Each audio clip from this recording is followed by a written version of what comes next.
Autre lieu, autre intérêt, une conférence sous-régionale sur le thème l'Afrique au point tournant, besoin de leadership, s'est tenue récemment au siège du Conseil économique et social. C'est dans sa casquette de ministre des Droits humains qu'Alexandre Désiré Tapoyo a ouvert les travaux. Wilfried Mpiga Wamba. Large, par l'ensemble des leaders sous-régionaux, des experts et d'autres autorités gouvernementales, les principes de paix, conditions sine qua non de développement, ont été imprimés avec technicité et dans un jargon bien spécifique sur la pensée des participants. Des notions par lesquelles découle l'enseignement des bienfaits de la stabilité sociale, l'expérience des uns profitant aux autres. Ici, l'on s'insurge contre l'ambition démesurée, le fanatisme politique et la trahison, fondement des pratiques manipulatrices extérieures et des machinations incendiaires aux conséquences dévastatrices. La paix, c'est un désir de tous les âges. Cependant, au fil du temps, nous remarquons que l'homme qui recherche ardemment la paix se comporte dans des attitudes contradictoires à cette même paix qu'il recherche. Comme nous le disons souvent, c'est à la fois aimer une chose et son contraire.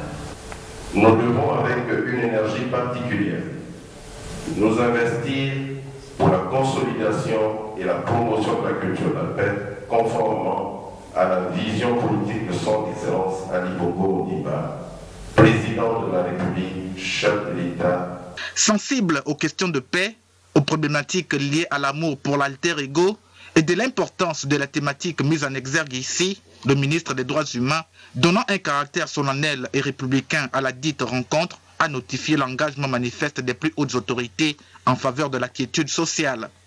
En mettant en place un ministère de plein exercice, en charge des droits humains, dont j'ai d'ailleurs l'honneur de guider l'action, le président de la République gabonaise, son Excellence Ali Bongo Ondimba, avait pleinement conscience de l'importance cardinale que revêtent les droits fondamentaux de la personne humaine en général, dans le processus de construction d'un environnement économique et politique solide dont l'être humain est en fait la pierre angulaire.